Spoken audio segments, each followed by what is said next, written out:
Hello. Welcome to Smileys. I guess not. Anyway. Hello. Welcome to Smileys. Tonight. Okay. Take three. Third time's a charm. Take three. Yeah. Okay. Just write a footnote. Okay. Yeah. Hello. Welcome to Smileys. We're already giggling. It's alright. We are doing chapter 18 of Full of Light on a very happy note, despite the fact that this chapter is not a very happy one, but that's okay. I'm joined by Maura. Hello, Maura. Hi, Lee. How are we doing? We are trying to cope as best as we can. Yeah. Something like that. Yeah. That's right. Fair. It's 18th chapter out of a possible 26 of the second book in an uncompleted trilogy, which might become a series of 4 books. Mm-hmm. And it is extremely divisive. In fact, it was so divisive, the author sort of gave up on writing more. We can see why. Not because it's divisive, but because it's hard. Like, reading it is hard. Writing it must be so much harder. So, yeah, on that note. We have other things to do. Why are we doing work? Why are we not reading, like, what's it, Equatar? What's the thing that everyone is reading? A Court of Thorns and Roses, yeah. Or Equatar, like the Fourth Wing. Or Fourth stuff like Wing, that. Yeah, you know, the fun things. Doesn't that sound like a politics sitcom or something? Like West Wing, Fourth Wing? That's what I keep thinking. And then it's fantasy, apparently. So. Yeah. Okay, we never do this. So let's just start off the chapter. We never indulge in small talk before we start talking. Right. So I'm just naming this chapter, the chapter with all the art pieces.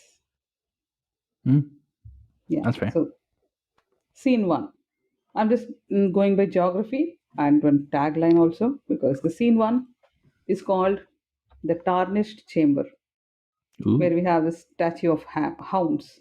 Now, Rise Herat, our historian, who is also a co-conspirator with Emerald Lanier, who is the high priestess of Kural Ghislain, of Mother Dark, who is, what do we call, incommunicado, right?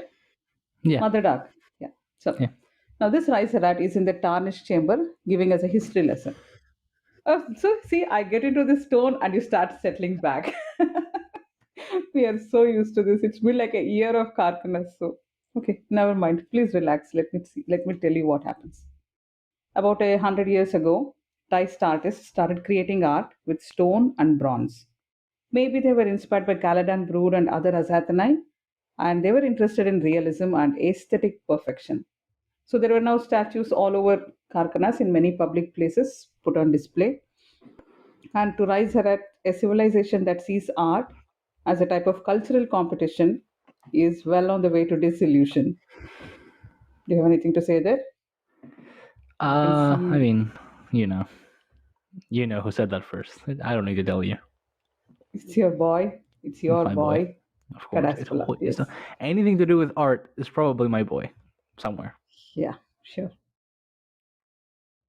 But is this, like, as a bigger point, like cultural art as a type of cultural competition? Mm-hmm. Is it something about like literature? Is Erikson talking about literature being judged so harshly? Like, its art doesn't have value intrinsically, right? Yeah. Is that what he's trying to say? It has value because of all these other considerations, like commerce. I didn't think of that. Oh. And I think that's... Take your time to think about it, because I want to tell you about... You don't watch It's Always Sunny in Philadelphia, right? No. I don't. It's such a funny thing. Yeah. And there's an entire episode where they make fun of like shows winning awards, and they never win anything. So it's a bit extra, that whole episode. It's they try a lot to like emulate popular sitcoms with bright lightings and all that. It's pretty funny. So that's what I was thinking of. Like, you are within the competition, but you try to stay, like, outside of it. You try to make a commentary, and I thought that's what this was trying to do. Anyway, one fine day, someone let the dog out. See? Yeah, nice. So at a Taist merchant, she returned from her travels, and she got a new bronze statue. Now this changed the status quo. This bronze statue was rough, jagged, and instead of like aesthetic, perfect human ticed people, it showed like a dozen hounds attacking one of their own. Galan says, Galan is telling us that Rice says And that Galan Galan says, described. yeah, We are never getting through this what a chapter. guy. Yeah, I know. So he says that Galan described how the statue viewing went. Some sculptors had railed, some found it like full of contempt, but others were silent.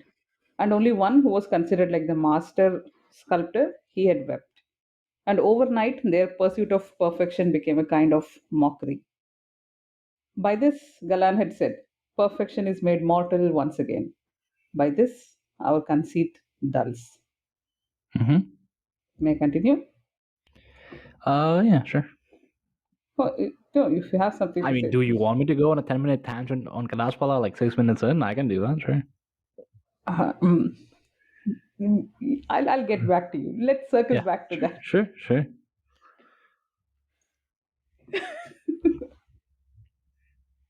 No, okay.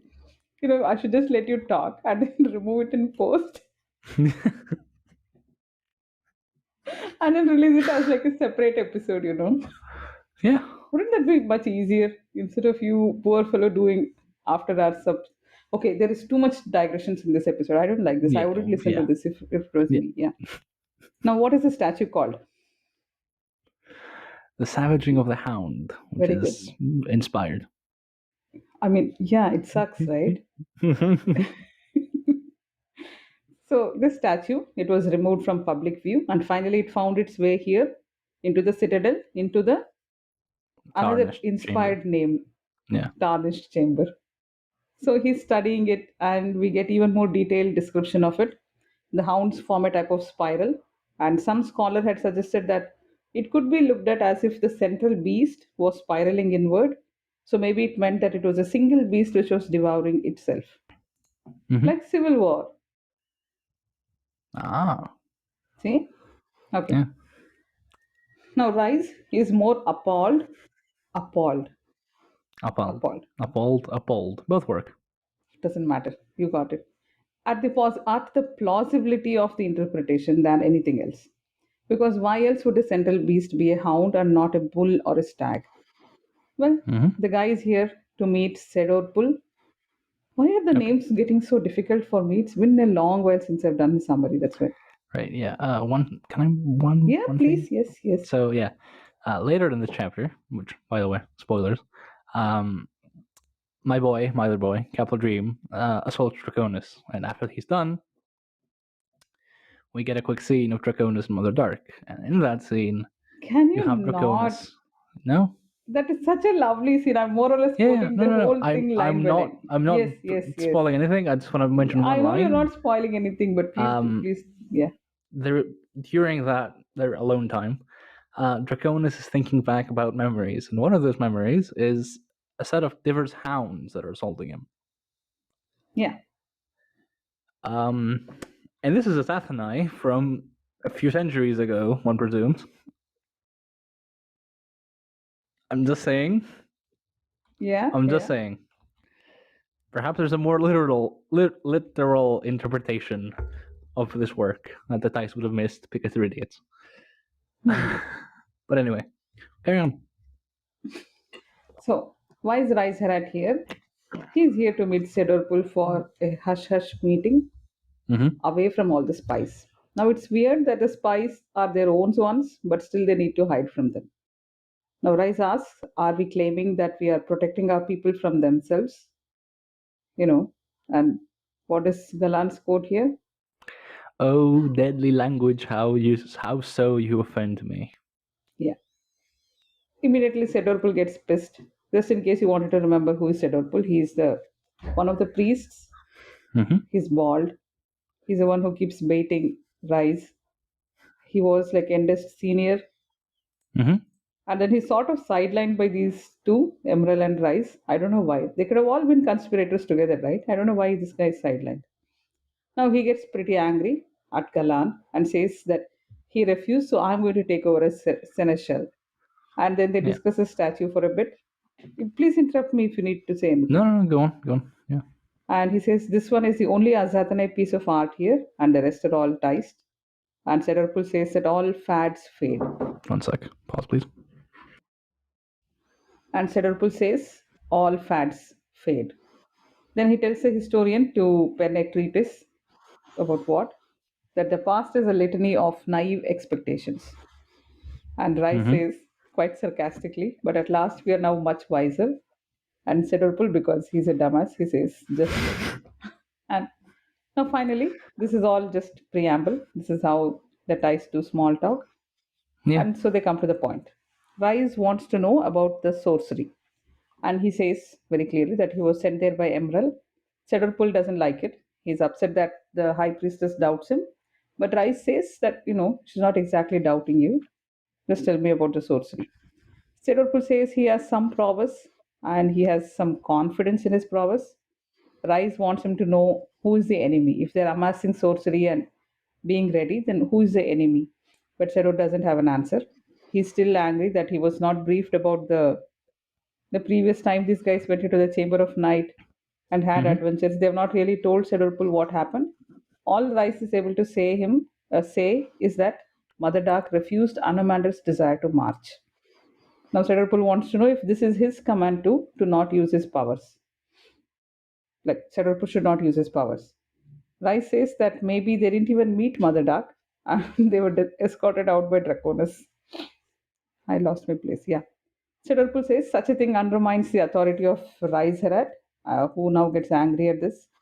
Shadowpool is the authority of all things sorceress, and only Mother Dark supersedes him. He knows he's going. He is very happy saying this because he knows that she's never going to intervene. And Shadowpool's plan is that when Anomander returns, he is going to announce that it is his wish to see him fight in the name of Mother Dark, and he will lend him support in the field of battle with his sorcery. mage. Yeah. No, he has like with a whole mage cadre. Yeah, cadre of mages. That's what he's planning. Yep. Rice turns back to the statue and he can almost hear the howls. The statue was actually given free as a gift. There was no money. Remember how much Anomander was bitching about paying a lot of money to Caladan Brute? This one was free. What do these guys do with money anyway? What does Caladan Brute want to do with money? Oh, yeah, he said he compensated the lives of those people, right? Yeah. Like who died? Yeah, sorry. Shadowpool tells him to convey his reply to Emerald and then leaves. Now, if this chamber is a repository of sorrow, then this is where innocence is lost. Rice decides to never return here again. Scene 2? Scene 2. Okay. It's the smoking chamber. It's about Orfantal and Emerald and the harms of passive smoking. Okay? Okay. Ribs and Orfantal are playing and they have reached Emerald's chamber of smoking. Just a quick thing, this chapter has like 11 scenes. Yeah. Okay, it's very it's a lot, but all the scenes are quite small actually. So there are 11 for like 35 pages or something. So they reach the chamber of smoking, and Emerald notices the way they're interacting. Yeah, it's a chamber of smoking, like the tarnished chamber. This is a smoke chamber. Chamber of secrets. The chamber of smoke. Yeah, why not? Yes, yeah. And see, there's a young adult. No, Orfantal is 5. He doesn't fit even in the Harry Potter universe, no? He's just 5. So she notices the way they are interacting and says that it is the dog that is choosing the game. And apparently the boy has been told by Sidorpul that he's not going to teach him anymore. Do you know why? Because he dispelled his conjuration. Yeah. Orfantal doesn't even know the word conjuration correctly, but he's saying that when Sidorpul was trying to show him some magic, Orfantal just dispelled it. And Emerald says, like, you rival his power. And he says, no, he's just not very good. Who's not very good? Sedorpul, who is trying to become the what? The seneschal of the court mages. Yeah. Emerald tells him to be careful and not go around saying all these things because a man like him has a lot of capacity for venality and spite. He sits at her footstool and talks to her. He asks her, are you a priestess and do you have children and all that? And then he just says, why is it that no one gets to know their mothers? He's 5. Yeah. Yeah, he is 5. Yes. He's okay. Now he says the smoke in the room shows him the currents of power. What power? Mm. The currents of Uh, Galen, which is bleeding from the Terondai. And he picks up her pipe and she's waiting for him to take a drag because she mainly wishes for company. There's a lot of smoking triggers in this chapter. And do you know what? Erickson writes a lot of smoking triggers in case you don't notice because you don't mm-hmm. smoke. He does a lot of it. Like not just entire Malazan, especially women smoking, there is just a lot Mm. of it. Yeah. And if you go to Rejoice, it's like one key point of the character. Her smoking and not really getting over it and all that. So Mm-hmm. anyway, he possesses the smoke, right? Orfantal can ride the smoke and he can look at her. And then he tells her that Shirupul is collecting mages and he's trying to get them to work on sorcery that can hurt others. Emerald Mm-hmm. asks him what does he think of it, and the boy quotes Galan. What's that? Darkness can only retreat. But that is the only way to win because light passes and night is eternal, or dark is Mm-hmm. eternal. Now, why is Galan talking to Orfantal? Valid question. Because he likes his pet. He likes his pet. And he says, not Ribs, the other pet. But as for Ribs, Orfantal thinks he's the dog's pet. Which is like, yeah, that's a 5-year-old thing to say. And then he opens his side door where Ribs runs off, and then Orfantal chases him. She continues smoking and wishes she had company. Scene 3, the winter market. Mm-hmm. Please tell me the first line. Endest Silann set out from the Citadel in search of decency. In any book, this would have been like the banger first line of an entire novel, right? I thought I'll make a post asking for people to share just opening lines, like from chapters or POV changes and all, because most of them are like this quality, Yeah. set out from the Citadel in search of decency. Especially the last 2 books of Fall of Light have this thing where the opening paragraph Hmm. more or less describes the theme of the chapter. For Okay. instance, like in chapter 16, it is our curse when we are past childhood to Oh, look yeah. upon innocence through a child of sorrow, through a veil of sorrow, and that's just the entire theme for this the chapter. The same is true of chapter 19 and chapter 21. I don't remember. I don't remember how 18 starts, which I don't think it matters really. But yeah, this 18. is a 18 is thing. the one we are doing now. Yeah. It It's. I starts don't with that think it's artists and particularly all that. relevant. Yeah. Um. Yeah. maybe the statues are what's important. Which I'll Yeah. get back to if I remember. I probably won't, but anyway. Um, yeah. So this is something that works a lot better. It's like in place of epigraphs, you have that one opening paragraph of. So this is what happens, but it's Hmm. symbolic more than anything. So it's very nicely done. It's like condensed an epigraph into a single word or sentence, I guess. So very nice. Okay. Thanks. I feel like I did something nice.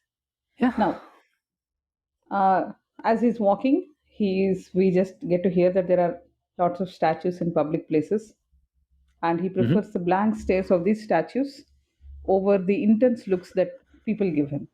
There's And a lot people of follow statue him, talk of in this course. chapter. God damn. Sorry, what? There's a lot of sculpture and statue talk in this chapter. I It missed just that ramps completely. I up in this forgot. one. Oh, Yeah. did it? Okay. Yeah.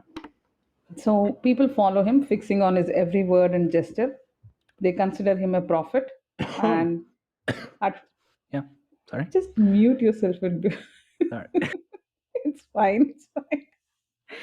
So Sorry. they consider him a prophet, and he had first denied, then he had retreated to silence, but nothing helps. Right? People still think he's a prophet, and people still continue to follow him. Yeah. Now, dead people can lay claim to perfection, but Endest is not yet dead. He felt he was outliving his usefulness, and he's sure that those who would pontificate and interpret his life would rather have him dead. Yeah. Now he notices the score of spy priests who have been following him, and he's still bleeding, and he needs almost a dozen dressing changes every day. It's just magic. Let's not question the medicine part of it. Yeah, they have like 12 glasses, it's just like, yeah. His like red blood cells are working overtime, Like his his bone marrow rather, is just like on overdrive. Yeah. Maybe all his flat bones have started producing blood. Yeah. So most of the time he slips his hands into the sleeves, and now others have started copying him.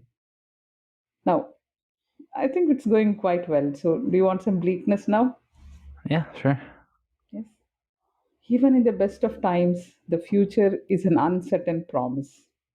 I don't know why I'm saying this so happily because I'm just so done. I'm just so tired and depressed with this. I just sound happy. But instead of warring with the shadow in one's soul, people have started fighting each other. Doubt is the enemy, despair is a weakness, and hope is a virtue eager to cut all skeptics. Optimists turn away from suffering, from tragedies not of their own making. Why? Because the heart's capacity is finite. But Endest can't accept this.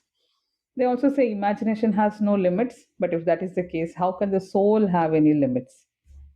And yet, you want to quote me?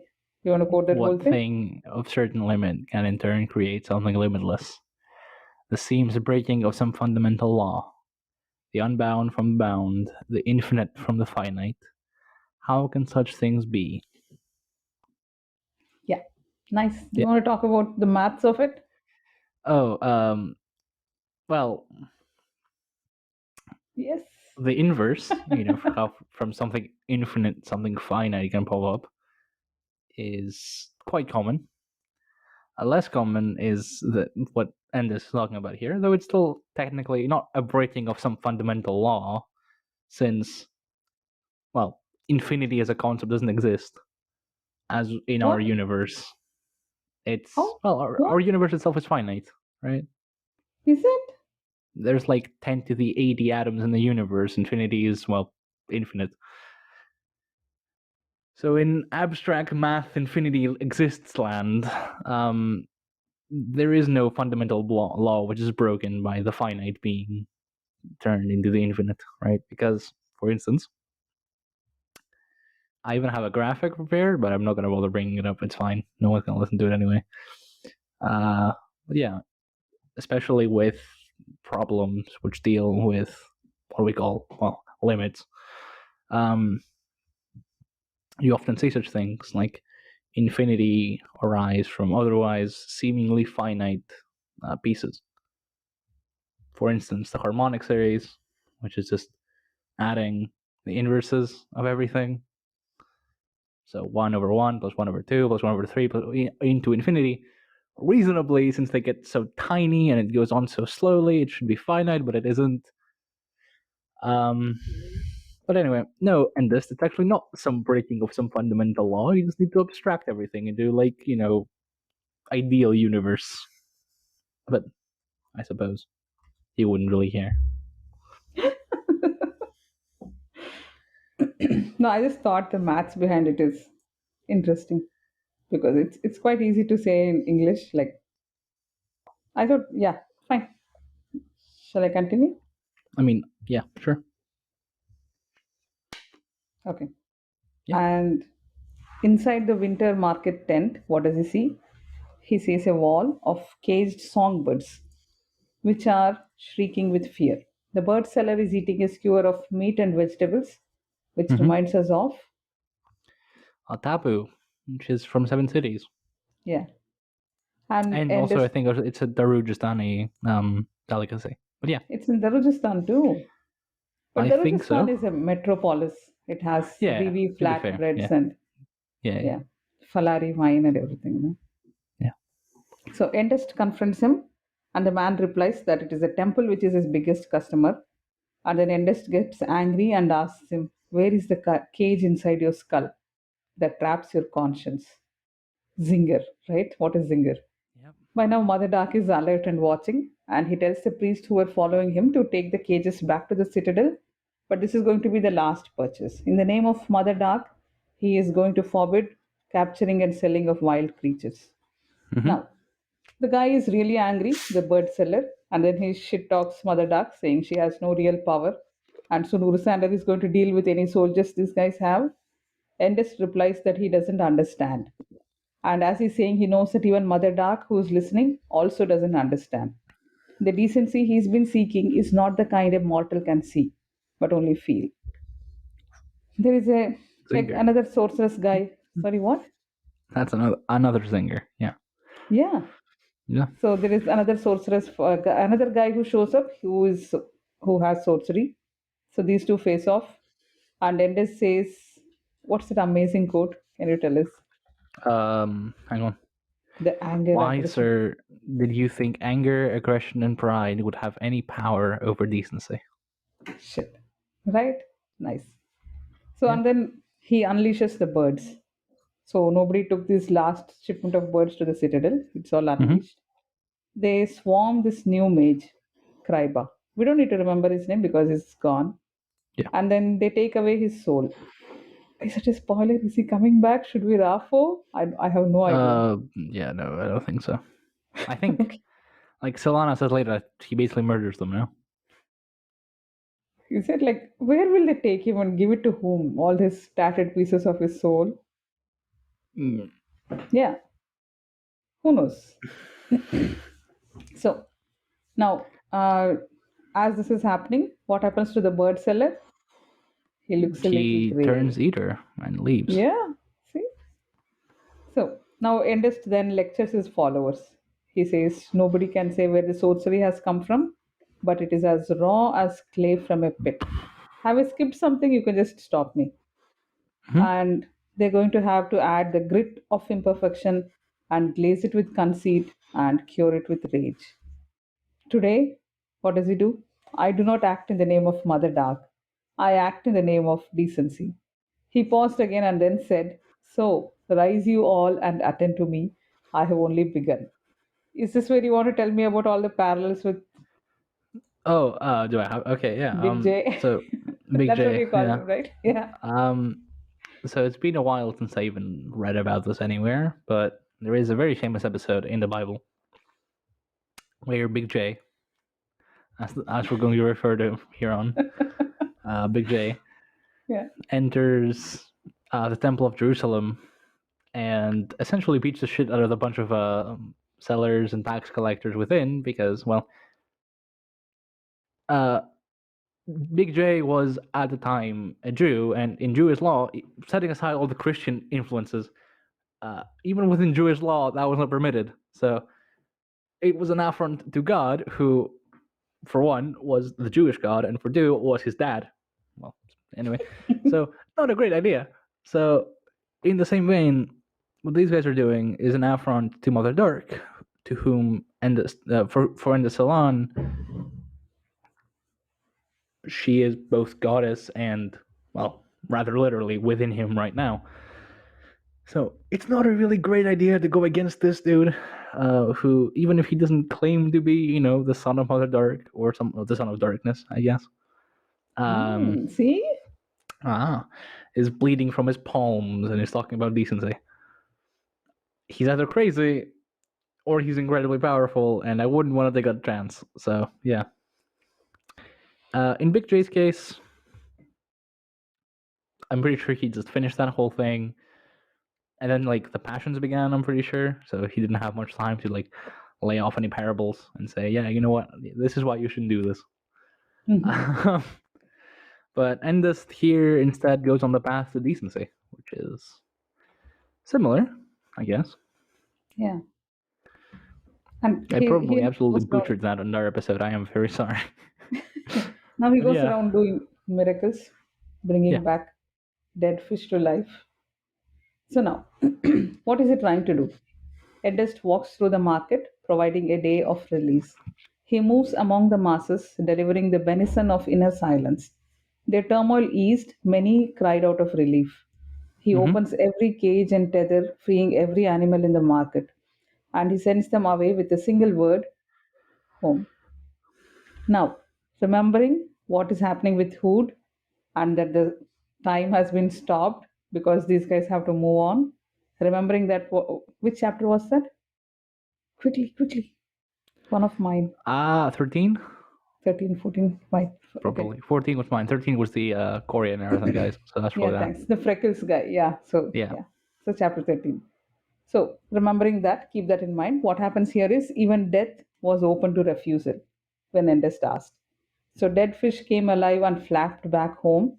He calls this as a freezing of time, of the time between breaths, a mote of peace. Mother Dark is helpless to turn away and she has to watch. Why? Because wounds don't blink. Oh, yeah. Yeah. So then he exits the market and he comes out, and what does he meet? A dragon so vast and so close as to make his mind real. Yeah. Its scales were crimson, edged in ochre or gold, deepening to bronze beneath his jaw and down the length of its throat. Yeah. Yeah. So a big red dragon. And where have we Okay. seen a big red dragon before? I don't know. I only know the big red dog, Clifford. Oh, yeah, What's a Clifford. big red dragon? Where have we seen him? Where did we see this before? I mean, it's Solana, right? Oh, oh my God. Oh, this is so shit. Who knew this would be Silana, right? Yeah, I mean, you're obviously, yeah, okay. But, I mean, do dragons have color? Like, other than Solana, who's like very explicitly red, and the Andy, who are very explicitly black, are the others colored? Like Dalk. I think Dalk has a good description. Something like bronze or copper or something. But I mean, yeah, but like we have the Andes all taken who are black. We have Olarethel who's undead, but that doesn't really count. We have Draconis who's apparently like winged darkness, whatever the fuck that means. Yeah. Are the others like we know of some ochre dragons in Deadhouse Gates, which Nif thinks is Gothos? I have no idea why. What? Yeah. I have to ask you.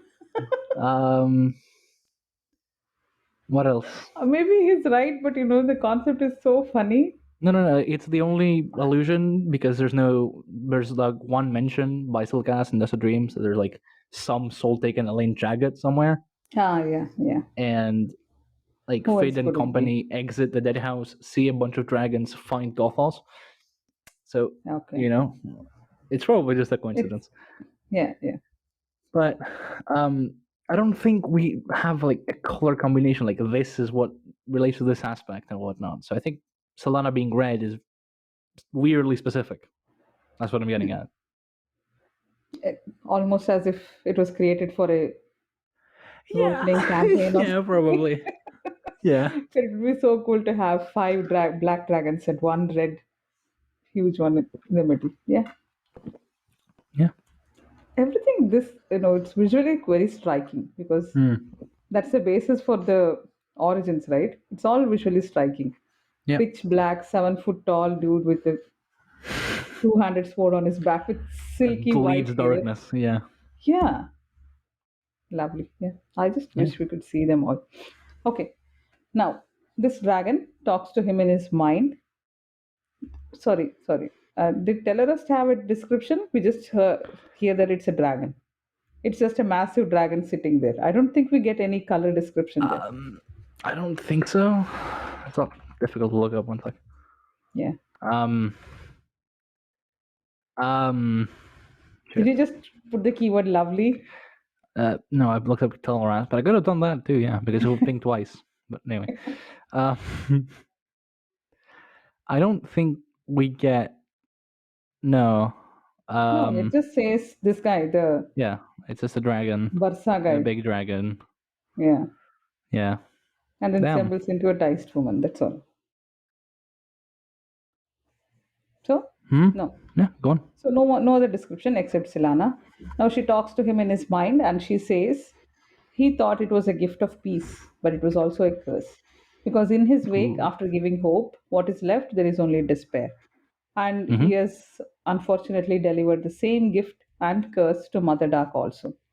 And the only real end to life's torment is death. Death. Yep. But with the end of torment, there is also an end to joy, love, and the sweet taste of being. Now, she warns him against the seduction of sorcery. And he wants to know why the Elaine even bothered. she says she is just quote the rest of the page, please.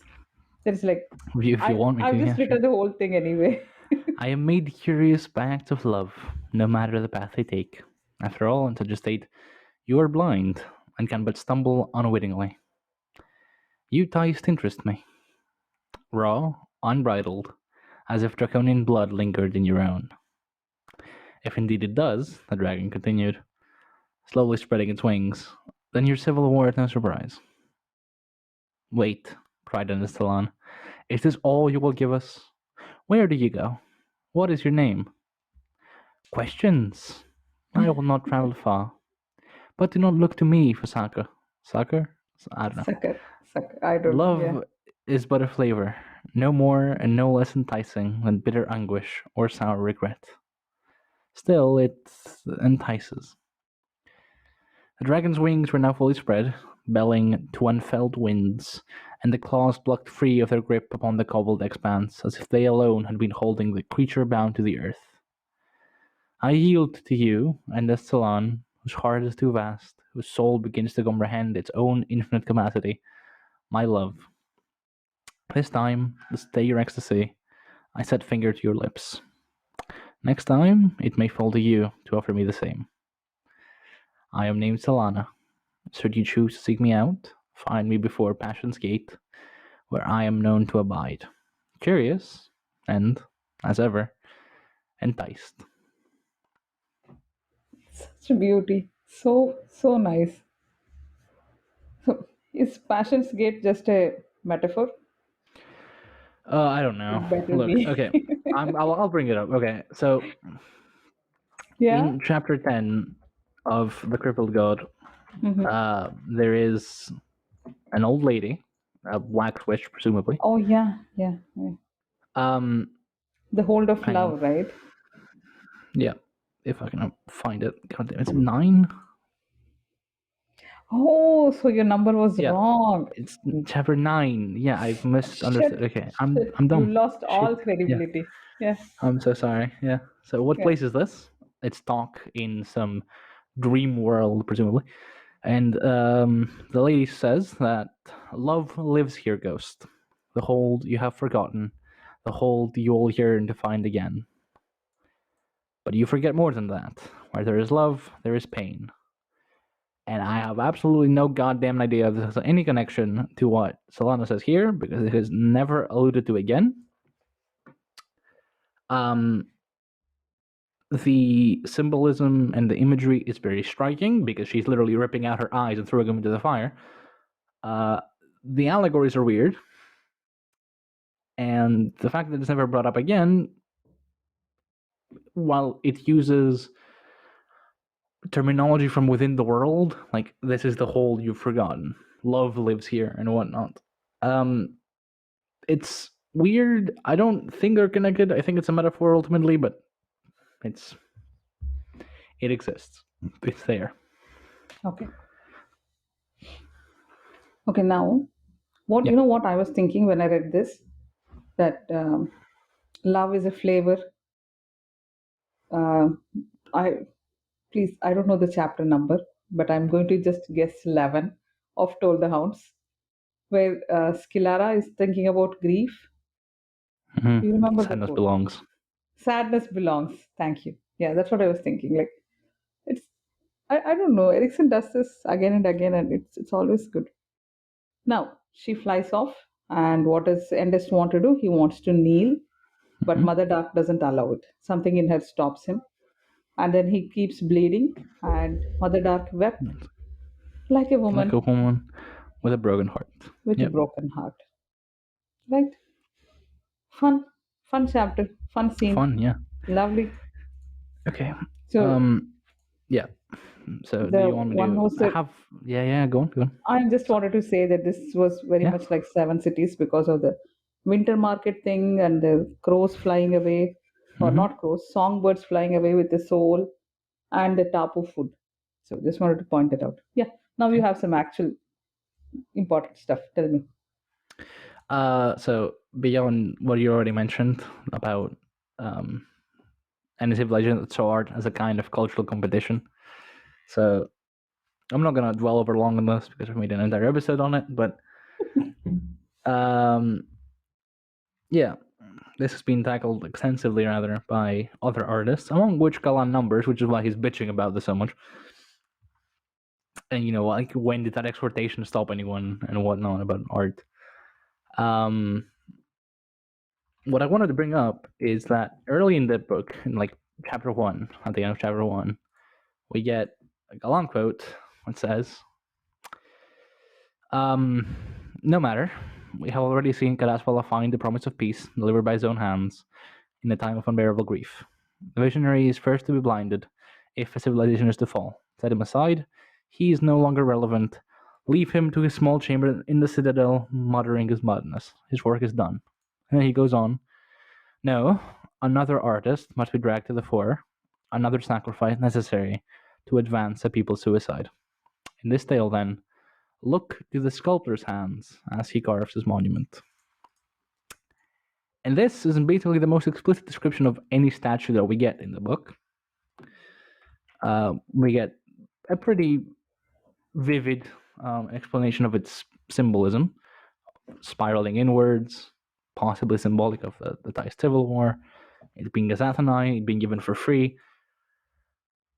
I bring this up because I'm going to bring it up next chapter as well, just FYI.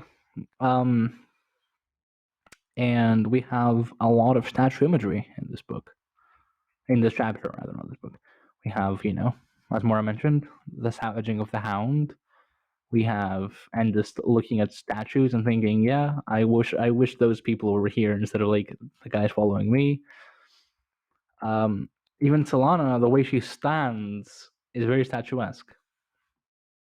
Right? She is like sitting upright with wings drawn in, just looking down, like, hey, are you here with us? She's like an entire book in black coral. Yeah. Pretending to be a statue. Exactly. Yeah.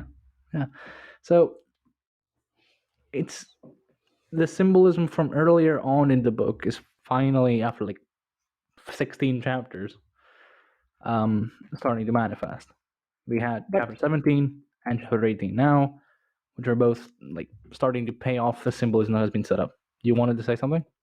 I just wanted to ask you, who do you think is a sculptor now? I'm going to answer that tomorrow. Oh, well, tomorrow. Next week. Is it? Okay. Yeah. Okay, let me see. I have a sort of answer, but I've not read the next chapter yet, so we'll see. Shall we go to scene 4? Yeah, sure. This is the Chamber of Night. Or, it's not exactly Chamber of Night. I should have deleted that. It's space will provide. I named it? I named this, at the time of Twilight came to Kharkanas.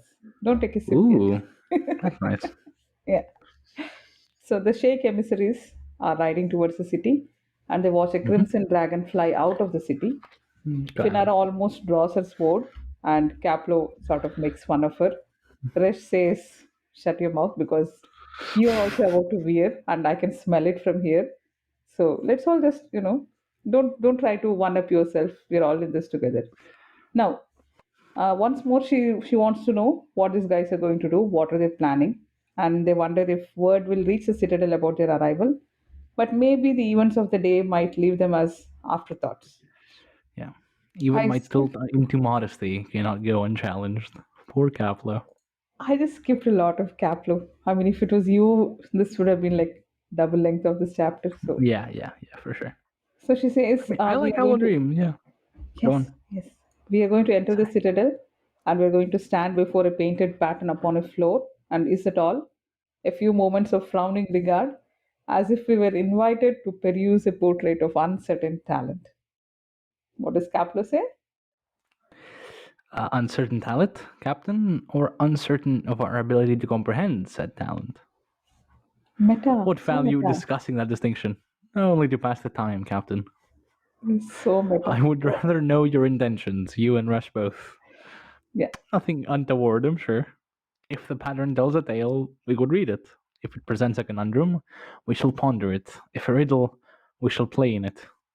And if it offers you nothing, then we shall take upon ourselves the pose of fools. And God, I love Caplo. Yeah.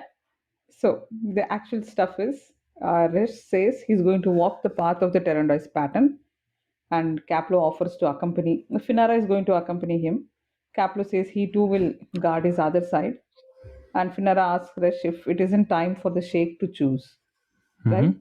Because they are grey, light has declared them as enemies, and they are stubbornly not kneeling to dark, so they're not going to have any place after the war.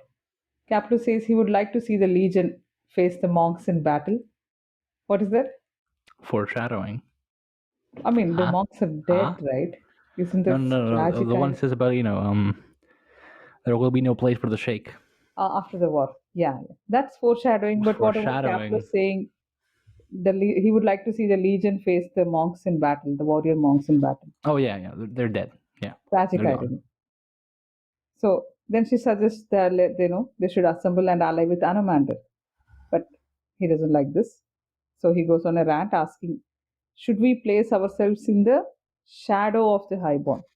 Shadow of the highborn." Ah. Yeah. So they never helped the sheikh, and they didn't do anything during the denier slaughters. She says, "Obviously, you guys also didn't do anything. It was your denier, your people, and you kept quiet. Why would the highborn intervene?" And Resh says that they were bound by commands of the higher graces. And he doesn't think that even now, they're not going to change their minds, even if Anomander comes calling once more. It's not something, it's not funny, really. They're dead. No, they're not. Sorry, sorry. Yeah. Now, Finara thinks that this is all just, they're being prideful people. Now, at the city gate, they just waved in. She's about to yell at the guard, and Caplo stops her. And then he says the poor guy was not ready for what happened today. Events can make us all small and humble. Okay? And there's a big quote. I'm just stopping it here. Now, as night approaches, the people are extinguishing the lights, and Resh thinks, some ritual has been started. The streets are all empty, and she wonders if something is happening. Maybe the Legion has already started marching, and that's why the city looks empty. So Mm-hmm. she urges them to hurry to the Terondai.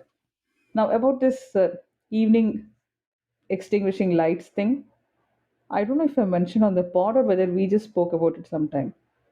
But here in my culture, evenings, like at the time of twilight, sunset time, you light the lamp of inside the Mm-hmm. house, at the threshold and everything. You're supposed to light. I mean, my father's generation, it was all like oil lamps, like Yeah. at the doorstep and all that. Now it's, you have to switch on the light. Evening, around 6 o'clock, all the lights go on.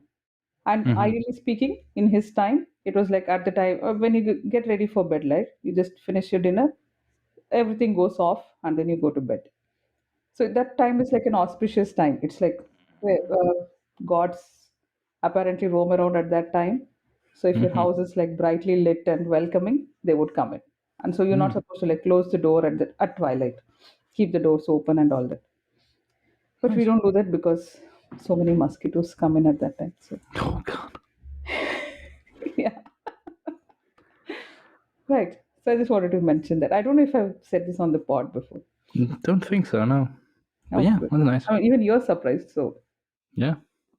now the citadel doors are open and there is some kind of commotion happening within. Caplo senses that a comrade has fallen, but the Terondai is clear. He, I mean, he just assumes the guy is dead, right? That's what Yeah. Caplo thinks. He just sees a man lying prone, splashed in blood. Resh says, "If none of you are going to heal him, let me do it." And he tries to intervene, and then they say, "No, this is Endest. He's the chosen priest. Today he has performed a miracle, and he has banished a dragon." Now Caplo is very skeptical, but Resh says that sorcery bleeds from his hand, and so their rightful and reasoned world is now askew. Caplos. What does he say? Let us peruse the scroll of godly graffiti. I just condensed it. Do you want to tell me the whole quote? Please do. I once worshipped both reason and right until I was made witness to their frailty. Now neither yields faith worthy of the name. Leave them their moment, my brother. I see the Terondai before us, unattended.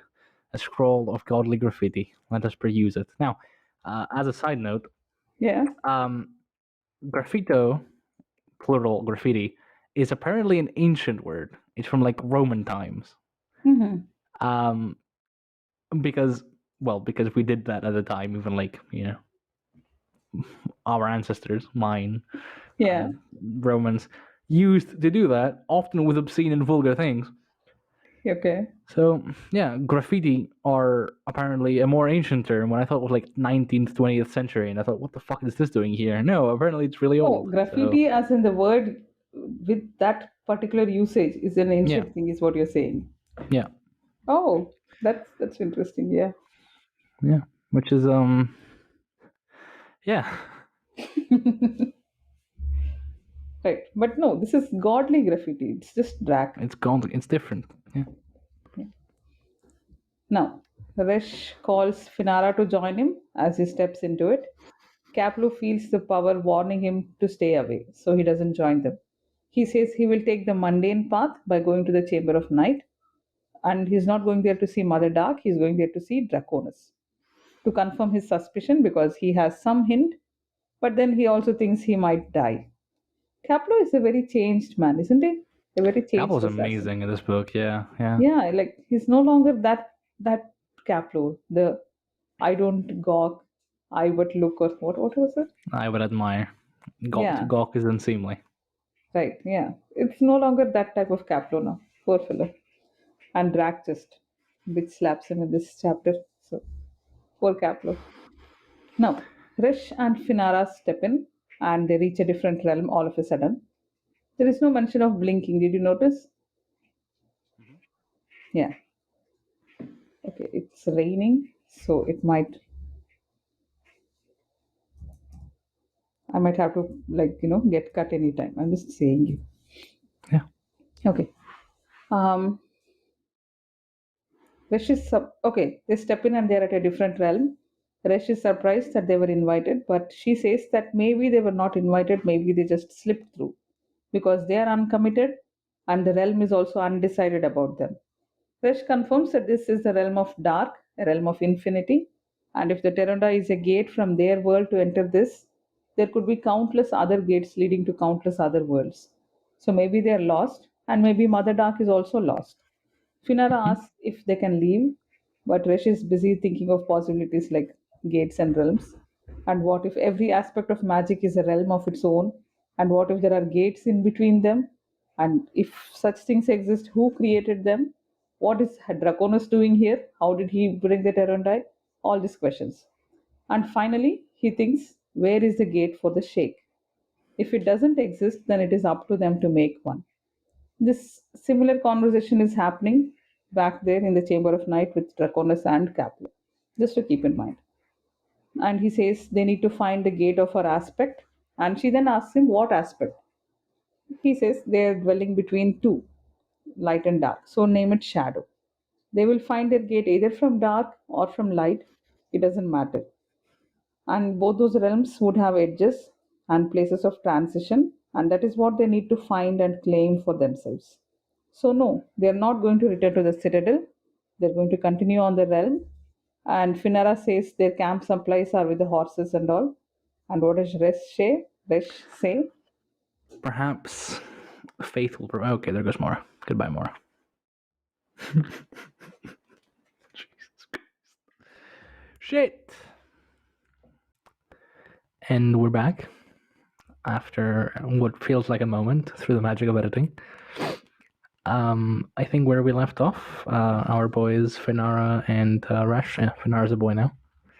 Had just entered the realm of darkness, and I think where we left off before technical issues arose, Yeah. you were asking me what did Rash say, and well, Rash's reply is perhaps faith will provide Yeah. I sustenance. actually Yeah. Yeah, I actually wanted to stop there and ask you do you have anything to add there because it's like a Do I proper now? sentiment, right? Faith Yeah. will provide. That's the whole point of faith. Mm-hmm. No? So, okay. Faith has been tackled extensively throughout both books and the Book of the Fallen a lot. And ultimately, there is no one consensus on how to approach faith, which, yeah, wouldn't expect there to be. It's faith. Interestingly, we're not really told what the Sheikh faith is. It's just some river god who's dead and then dies again. So it's not like you can say this is what they believed in and this is what they did and this is how they approached rituals. It's more abstract. It's just sort of a vague. There exists some faith. In this case, though, it's more like they're crafting a new faith, right? So it's not so literal. It's not like our God will provide. It's faith will provide. Our faith in that this will work out will provide. And this brings into question other notions in Malazan, like how the will of an individual can affect stuff. Most pertinently, how Hedge literally just walked out of the underworld. But this is also a thing that I think comes up in this book. Will has some measure of power, so Resh and Finara, through their connections with the Sheikh, their, I guess, future selves, can will faith to provide for them, not by literally manifesting food, but rather by leading them into an answer or opening some sort of gate into a new faith, or simply because, Draconis is working and maybe they'll have some patience. But yeah, who knows? I honestly don't remember. So it's a bit ironic that it's these Sheikh guys who have like lost their god as such are the ones who are putting so much trust into faith, and the other two sects of Father Light and Mother Dark are the ones who have severe lack of faith. So it's nice. So anyway, scene 5 is the. Do you know what chamber this is? No, please tell me. The Purek family chamber. Oh, okay. Yeah, it is mentioned. So yeah, this is the chapter of all chambers. Now, before we start, we have a flashback of Kalaras parting company from Hish and the rest. Now Hish is off to this highborn meeting, if you remember. Pelk and Grip Galas are going to find Anomander and bring him back because Anderest is hiding in Tula Keep. And Kalaras offers to join Grip, but he's told that no need. In fact, he will send Pelk to Kharkanas after their work is done. Do you remember this small scene? It's like so small. It's like just slipped in there, and it's so well done. So he says, if it is her wish, and then she says, it is. If the captain will be found in Kharkanas, and he says, yes, unless the war has begun, then we'll all be lined up in the formations. And Grip thinks that if that should happen, that if the war actually happens, then all their efforts are wasted. So they all decide, it's high time we get going. And then they all part. And that was 1 week ago. Now Kalaras is in the Citadel. He sees all the spy network and the politics around him. And there is emergence of rituals. There are like morning and evening processions. And everything is overseen by the high priestess who is all drugged up. And even today, he had received news of a miracle performed by the prophet of darkness, Endest. Yeah. And on top of everything, a dragon had descended on the city. All this has happened today, and he wishes he was drunk. So which, by the way, is a very nice version of Kalaris' first scene with Galar, who was lamenting the fact that he can't get drunk and how he misses life on the counterside because he was a border sword. And how he's like dispatching to Kharkanas is like some sort of punishment. And then Kilara looks about him like, no fucking wonder nobody's friends with this guy. Yeah, so the roles are reversed. And it's Kilara's hoping he was drunk. Yeah, so that's nice. But anyway, he's at the Purek family chamber. Ooh. Because we keep making fun of the Forge of Darkness audiobook narrator, instead of Purek, we can say Puraki. He's very good. I mean, I liked that narrator a lot, except for this. This is unforgivable. Puraki, Anomander Raki. So anyway, he's waiting for Silchus to acknowledge him because Silchus is doing a Draconis where he's just leaning over it. Oh, he's also doing an Urusander. He's leaning over a table, looking at a map and ignoring people around him, and they have to just stand there and wait for him to finally, acknowledge him. So this map was done by Lee's boy, the only artist in the whole world, Kadaspola, during the Jalarkan and Furulkan wars. Now, finally, he looks up, and what does Silkas say? A dragon to mock our walls, a season to mock our rest. And then he says they will meet the legion at the valley of Tarns. Does the word Tarns have any meaning? I wanted to look it up. I didn't look it up. I And don't he think so. keeps seeing. And Silchas Tarn wonders if, is yeah. yeah? It just What means is a it? small mountain lake. Mountain lake. Mhm. At the valley of a mountain lake. Archaeologist, anthropologist, everyone. No? Right. Only not So, geologists. So yeah. I mean, that's why we have indoor saltwater, Yeah. saltwater lake and indoor sea and all that. Yeah. What I was saying, indoor, inland sea. Inland seas, yeah. Yeah. So, and he wonders if Urusander will oblige them. Kalara says that Urusander is reputed to be confident, and that valley is already known to him because that is where the legion was first mustered. Whether Urusander will appreciate the irony or not, Hunral is going to delight in this. And he's already received news from Captain Prasek. Who? Yeah, Kalaras has to interrupt him and ask him, is he a captain now? So, Captain Prasek has said that the Hus Legion is going to leave the training ground soon. And of course, they're not ready, but they're running out of time. At this time, a houseblade enters the room and tells them that a monk and a warden were taken by the Terondai. What do you mean taken? Apparently, somebody approached it and then they vanished. And as this is happening, there is another monk who is approaching the chamber of night. He is unchallenged. Why? Because Emperor Lanier has dismissed all the guards leading to the chamber because there is nothing to guard. So once Silchas learns that the monk's name is Warlock Resh, he immediately arms himself, tells Calaras and the houseblood to accompany him, and goes because he realizes this is Caplo, Mhm. Shikanto's Can I favorite can I assassin. just Yeah, say that yeah. this last bit, Caplo Dream, Shakando's favorite song, it just feels a bit clunky. Does it? Like, I Because mean, it we has to know who he is. You yeah, probably the name. remember that's what happened last time. He's talked about this like 20 times. We know who this is. These guys know who this is. It would be a lot better just omit The that name whole thing. drop. They just left. Yeah, there Feels a was bit no need for clunky. the name drop. Yeah, yeah. It's not just a name drop, like Caplo Dream, yeah? Shakando's favorite assassin, we know that. And this time, Anomander is not standing in his path, and we know that too. It's like, yeah, I remember Forge of Darkness, thank you. Yeah, maybe they're just trying to say that Silchas is smart enough to know this. Because Then so would be, so he's Killars would be too, no? Calaris is, but the way Silchas reacted, maybe it's just trying to show he's not as dumb as the rest of the chapter shows. Silchas. I mean, Okay, I will he not stand for Silkas Ruin Slander. fine, you may sit. So, scene 6. What is the scene 6 called? The Chamber of Night. Thank you. Yeah, So only no one wonder. guard had, yeah, only one guard had stopped Caplo, and he didn't even think about it. He just kills the guy and keeps going. And he approaches the door and sees that the door is now crowded with runes and panels. What do these show? It shows the goddess receiving gifts. So who is the guy who is coming bearing the gifts?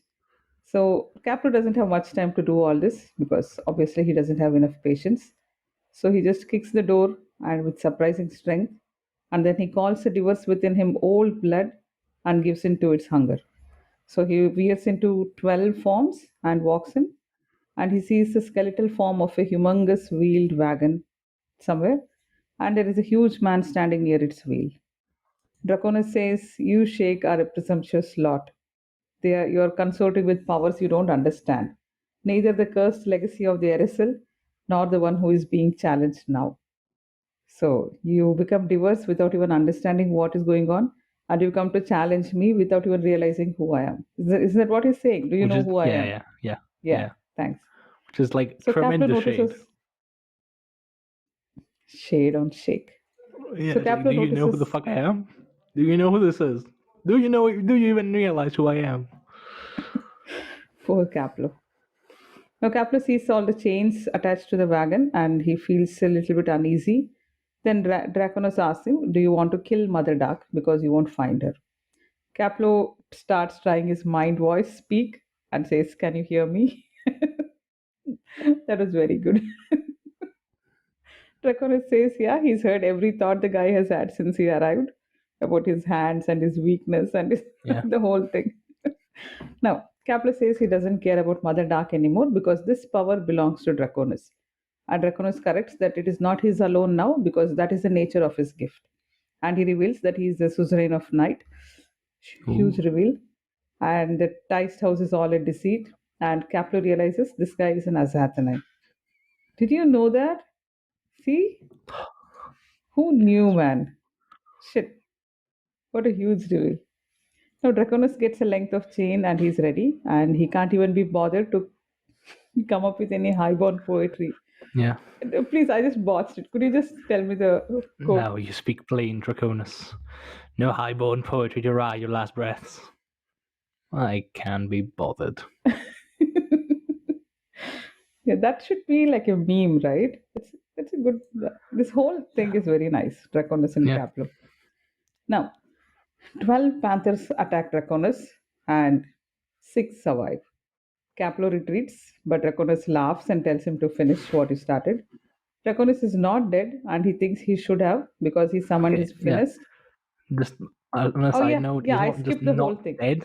He's like eviscerated. His thigh is torn open. His windpipe is probably crushed. Like the guy should not be breathing, or laughing, or standing up for that matter. But he doesn't No, he's fucking care. lying down. In this scene, he's lying down. Yeah. He But he goes. slowly. Yeah. Yeah. Yeah. Yeah. So He anyway, slowly stands up. Yeah. he Go on. says that he summoned his finest, Mhm. but something It has seems to gone have gone wrong. astray. Yeah. Now, please, what's a finest? What's it doing here? What do you mean? Like, why is this the only Asathana we have seen with a finest? Yeah. Right? Is it at something noteworthy? I'm just drawing attention to it. Haven't we explained that? No. Okay. Basically. No, we just assumed that he's doing some experiments and he's stuffed his powers into some other Oh yeah. But humanoid being or something yeah. like that. But Yeah. But we've not. other Yeah, Azathani, for instance, Kilmandaros or Olorethel, haven't really bothered to disguise their power. They're just like flaunting it all over, and pretty much everyone among their people, like both the Forlkan and the Dog Runners, know they are Azathani, right? yeah, yeah. In the case of Draconis, for whatever reason, and I assume there is a reason, Draconis didn't want to be known as Azathani from the get-go, so he basically stored his power away into a finest so as to not draw attention upon himself, and just locked in his tower. And now that Caplo's jumping him, he needs that power again so he doesn't die. But something went wrong, and yeah. Maybe that's what happened in the last to last chapter. Yeah, 2 chapters ago. last 2 chapters. Yeah. Yeah. So now he decides to leave one cat alive for the chains, and Caplo Though I starts doubt backing away. you deem them mercy. Yeah. Yeah. And I just summarize the whole thing like very compactly. And Rakono says they all think he's an impediment to their powers. Sintara, Caplo, Hunral, and even his beloved Mother Dark. But things are getting messy, and this is how he's working on it with the wagon. And yeah, I will not deny this. Please tell me, Lee. Yeah. Take over, please. Okay. Yeah. We have no need of a throne. We have no realm to rule. Draconis showed red-stained teeth in a cruel grin. Heed your fucking leopard instincts, Caplo, and find some patience. Restrained, even. I'm working as fast as I can. Caplo Right. crouches forms low, study the Ravager's Athanae. You promise us a realm? And a throne. Do they seem gifts? Remind yourself of that the day you need to defend them both. Where will we find these gifts? And then he goes on, which, if you want, summarize that. He's basically, I've just said, he promises them a realm and a throne. And Caplo says, and he tells Caplo that he can either leave and find the ones already on the shore, or he can come back for a round two of the fight. Caplo decides to leave, and Kharkanas says, "Are you sure that's that way, Caplo? Are you sure?" Like in adding insult to injury. This is just poor Caplo. Yeah. And then as he's leaving, he stumbles back into this diced form and gasps in pain. Because he's So that was scene like 6. half of what he originally was. Yeah. Right. Okay. Scene 7. I've just named it High Priestess. I don't know. I couldn't be bothered. Which, yeah. I know we mentioned this, I think it was last chapter, Yeah. which had Neret and the company, right?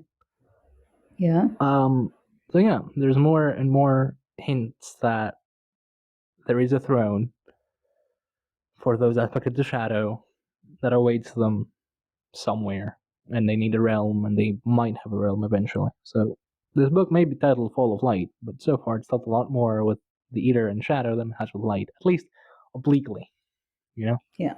It's setting up So for the third book. Yeah, like FOD was a lot more about like the birth of light and the spread of light than it was about the forge of darkness. Yeah. And now this book is a lot more about, shadow stuff, at least so far, and the shake, True. which is interesting. But anyway, continue. Yeah. Sorry. Scene 7. No. You said something, and I was reminded of the throne. Yeah. Now, Edgewalker, we've heard a lot of theories from out there. Okay. Can I You just want me put to bring one? it up? Yeah. No. I have a theory. Go on. Why couldn't Edgewalker be that humanoid finest of Draconis from the tower who was banished? I'll just leave it. I just thought of it. We Do will you want me to think reply about to it and that? we will. You're just going to say no? I mean, no. I'm not going to say no. Not immediately. Yeah. Take your time. I mean, in all probability, that Finest got vanished after Corlat was born, right? So it reasonably, Did it vanish merged. actually? Because Ola Rethil was just talking to the finest, isn't it? Yeah, and then it Sanalas looks up and it's gone. Oh. And No, I was since very Draconis sad summoned reading it, that. I didn't one notice. presumes that it merged with him.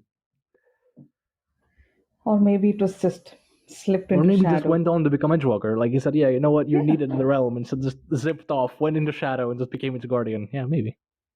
Yeah, it's not impossible. That's what I'm trying to say. It's not impossible. As long as it's not like outright silly, like Edgewalker being Crocus, we can say anything we want. Because nobody knows. Right, yeah. Right. Who would say such a silly thing? Imagine. Yeah. Probably the one who said Farrer Hand is Edgewalker. We've beaten that dead horse into the ground. Come on. I just love it so much. Like, come on. Fine, okay. We'll just do another episode on that on Edgewalker. Now, scene 7. So it's Orfantal is intrigued by Emerald, but he doesn't want to make sense of her because he's trying to emulate the simple lives of his guardian wolves. And he has taken to leaving his body sleeping next to Ribs in his cell, and he moves all over the citadel spying on her, among other things. So he knows more or less everything that is happening there, including the fact that two strangers had unlocked the pattern of the Terondai, but Emerald still doesn't know, and she sits like a queen and smokes. One more point for women smoking in Malazan. Orfantal's attention is drawn to the approach of Silchus and two others to the Chamber of Night. He wishes he could somehow warn her that this is happening, but he can't. And all of a sudden, Endest arrives. The two of them throw shade at each other. She says something like, if only we could all find someone else to carry our anguish. And he says, or send it out and away in white streams of smoke. So once all the shades have been exchanged, then she learns that Caplo has returned and she doesn't seem concerned.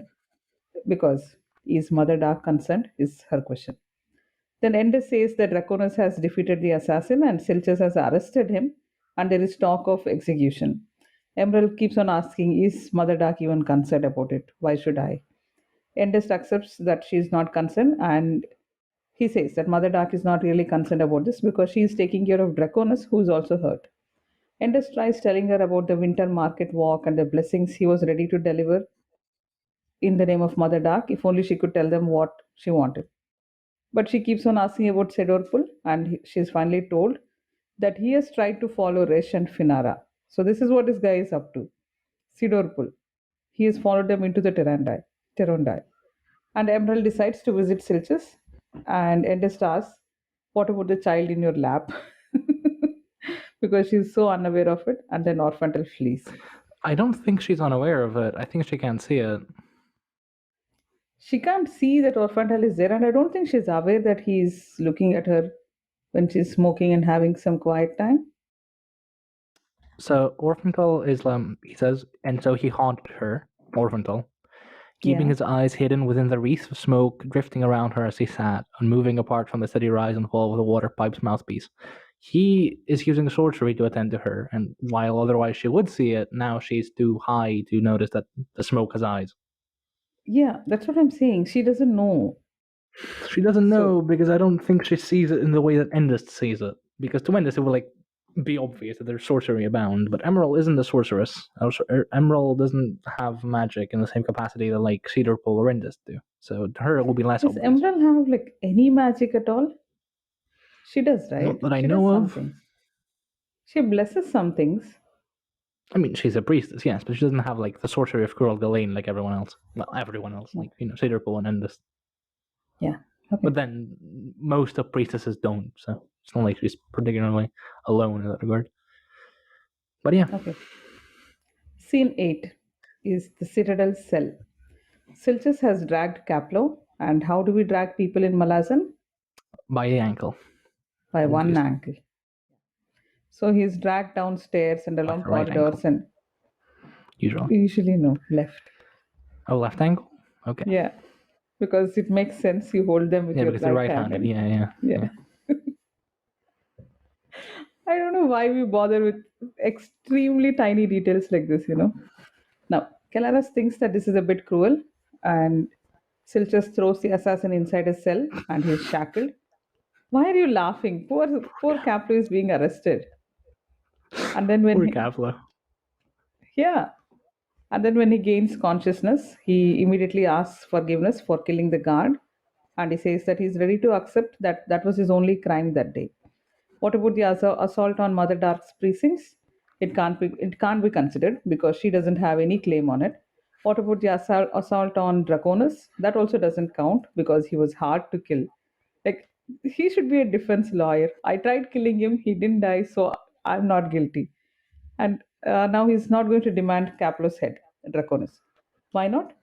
Because Draconis is too busy. Silchus is pissed and he tells Calaras to please execute Caplo. I think he tells it in a very colorful way. Convince me against persisting in wasting everyone's time. Better yet, separate this man's head from the rest of him. Yeah. But Calaras is sensible. He wants to know who sent the assassin. And he wants to know where Resh and the warden went. But Caplo has no answers, only suspicions.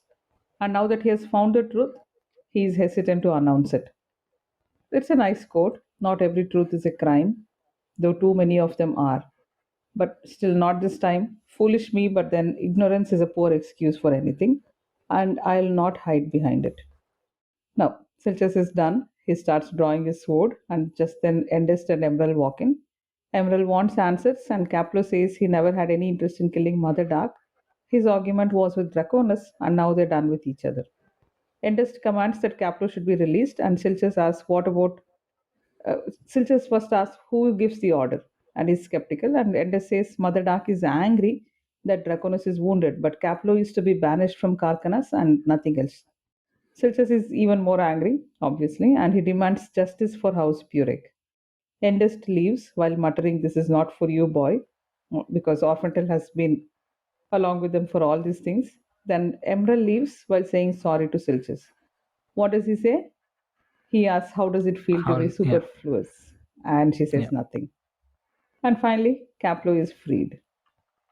So, Okay, I will not accept Solgatruin slander over this scene. it's not Because slander. you The just. poor guy is like goaded from all sides. None of Yeah, them are like giving him a single moment's, you know. you just Uh, know Rake would have killed him immediately. but then that's Rake. Yeah, And I'm not going to slander Rake, but yeah, that's what he would I have done. am. Yeah, right. Right, yeah. Scene 9. I just named it the stupid tapestry. Tapestry. Tapestry. Yeah. Now, once again, Rise Herat. Rise Herat has a lot of free time, man. He should take some classes to Orfantal He's. and then hostage child. He just goes I around mean, looking at art. he's a historian with like no history to record, so yeah. Yeah, but at least like teach them the alphabet or something.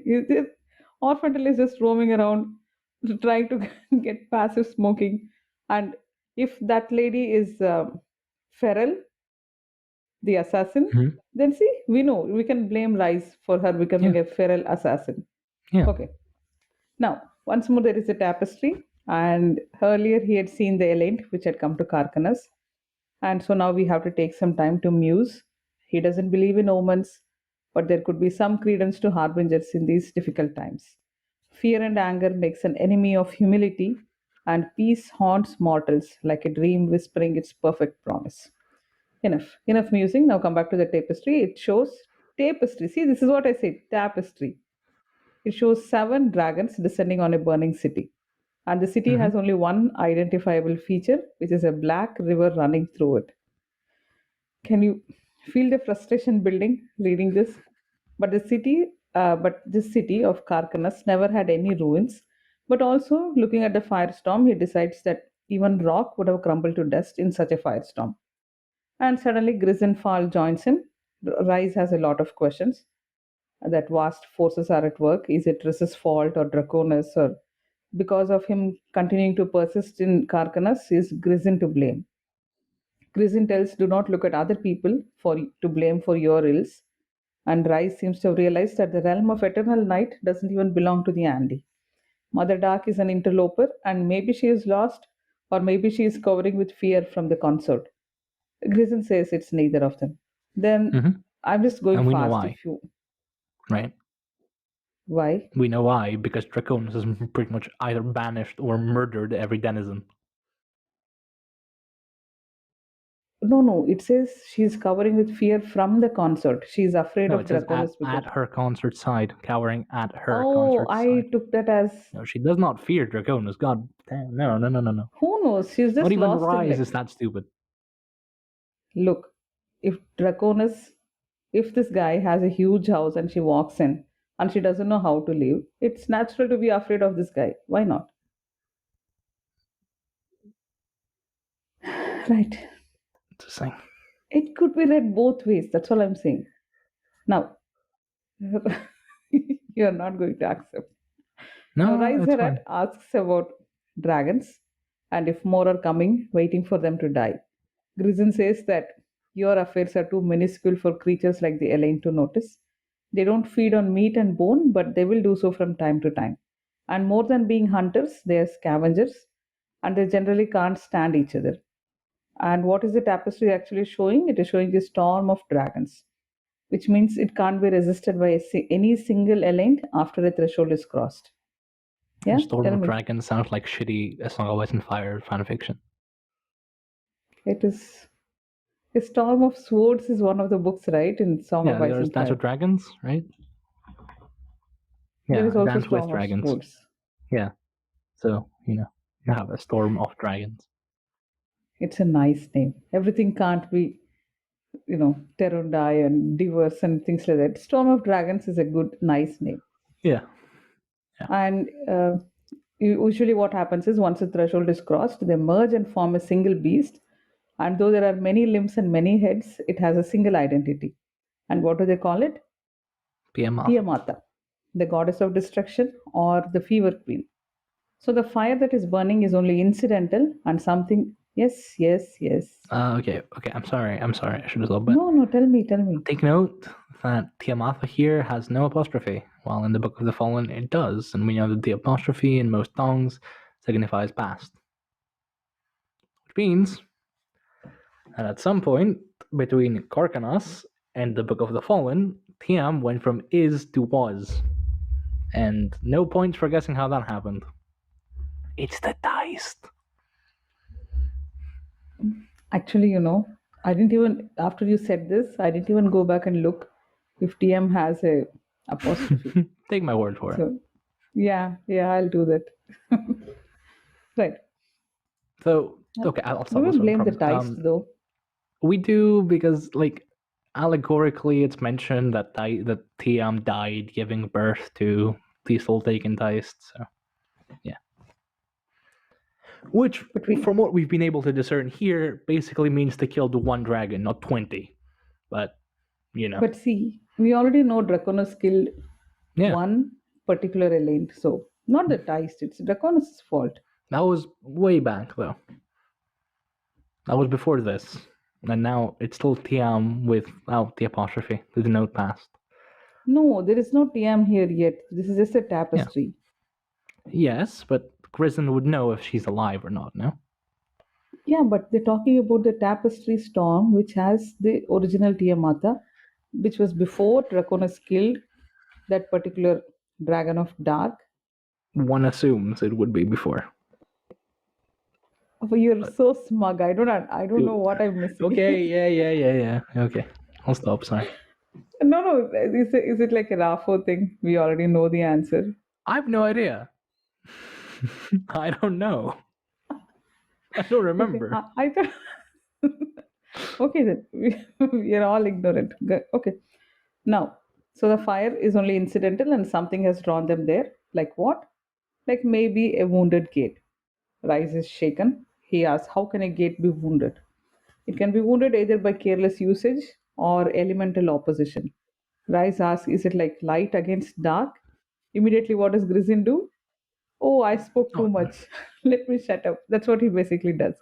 He says, that's not what I meant, and there is not likely to be any violence during the union of Mother Dark and Father Light. And Rice says he's worried about the violence leading up to that union.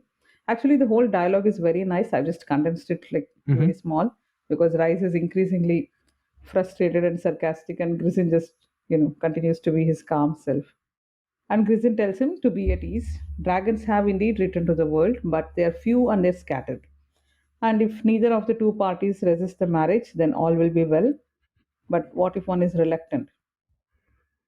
Recognition of necessity leads to wisdom, and that is enough to cope with such reluctance.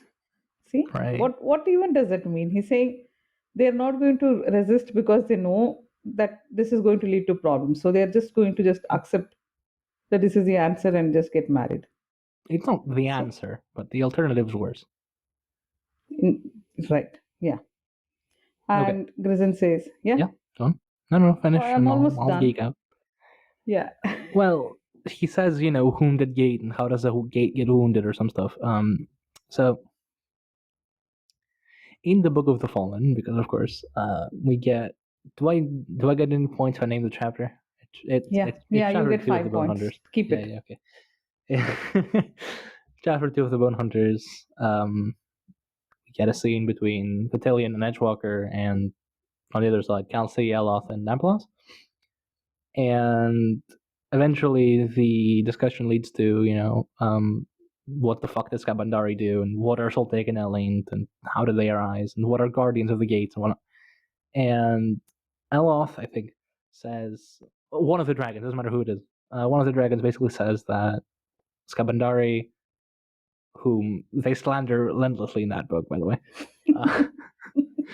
Skabandari basically killed a dragon, and that opened the gate into Emerlon. Which is weird, and I bring it up because, for one, we saw Latal Menas in the last chapter, who is already dead. And number two, we've already seen, well, for one, a dragon die in Korabas.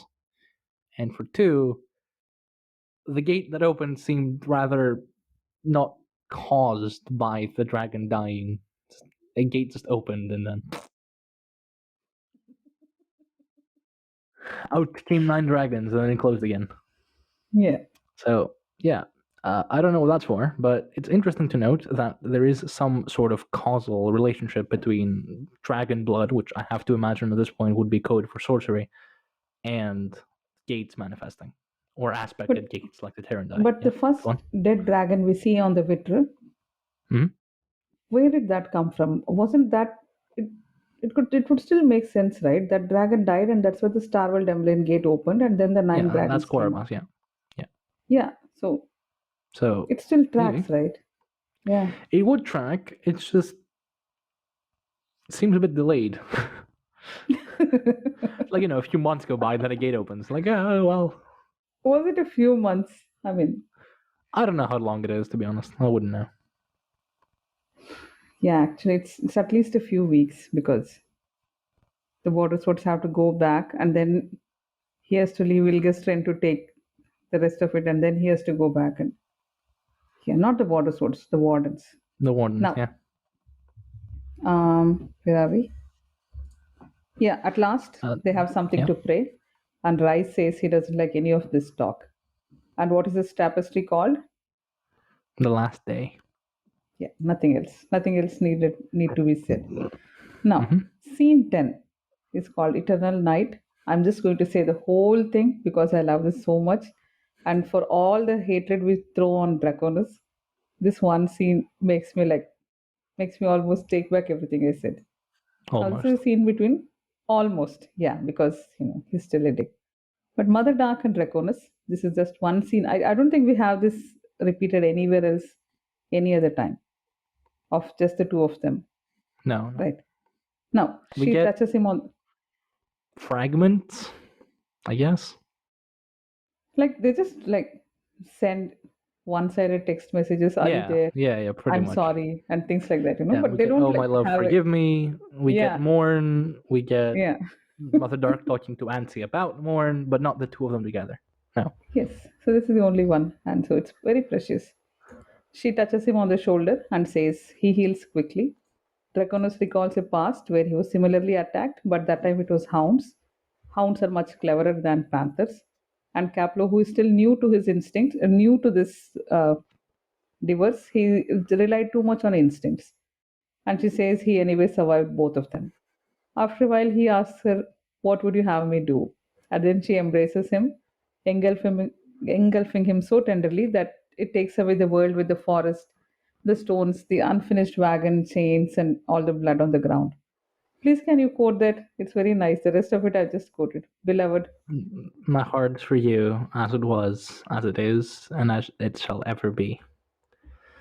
As you will, then. You tremble. Does my touch hurt you? No. Then what? He was thinking of the Diver's hounds all those centuries past, assailing him from all sides. Even with the fullness of his power, they had nearly torn him apart. Nothing of import, he said, after a moment. Just memories. Let not the past haunt you, my love. In that realm, we are all ghosts.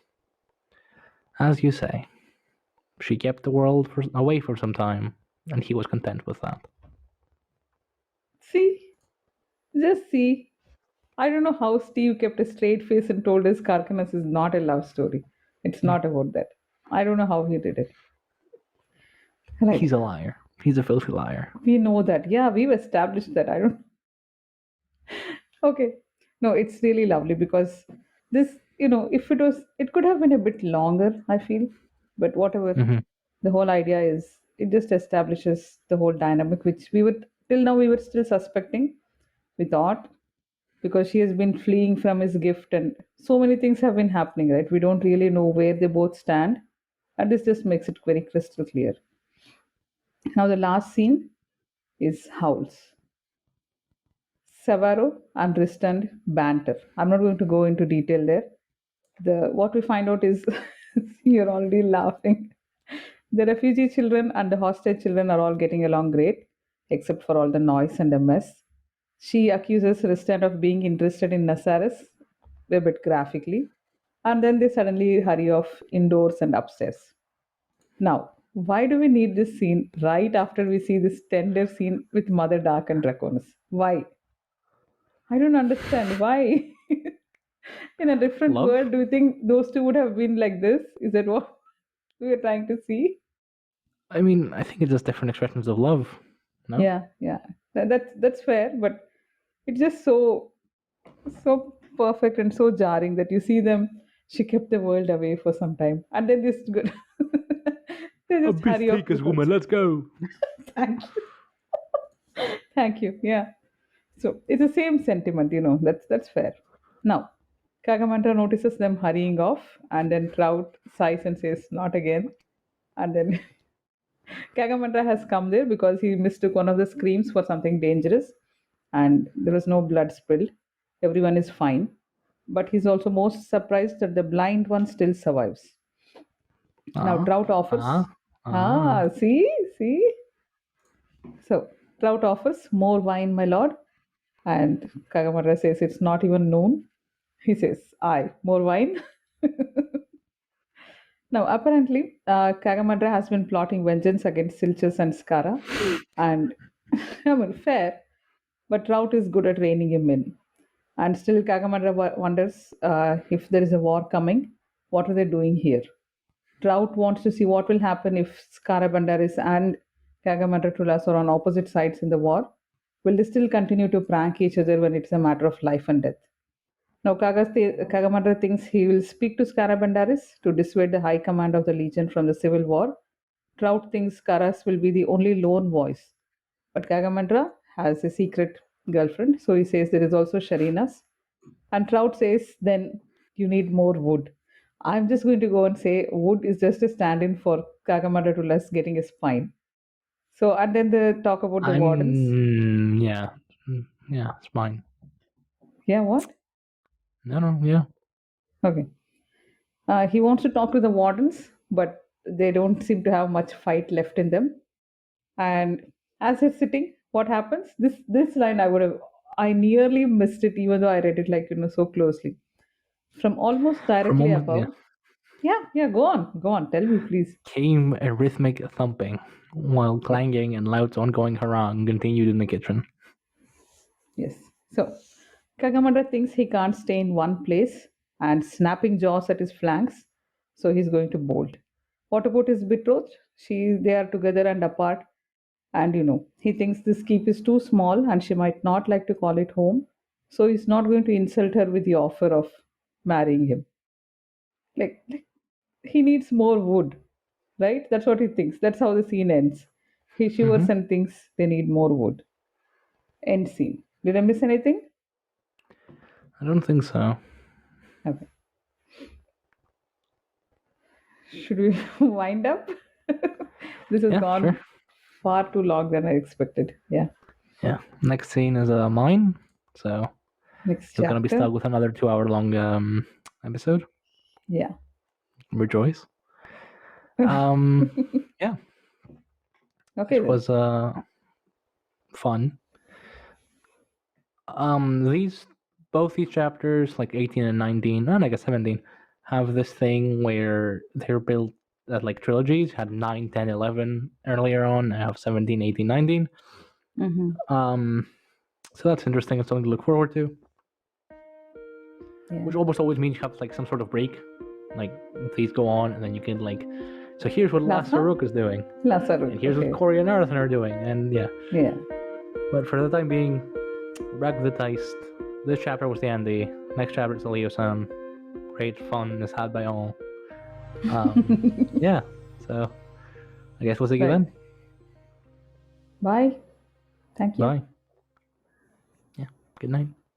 Good night.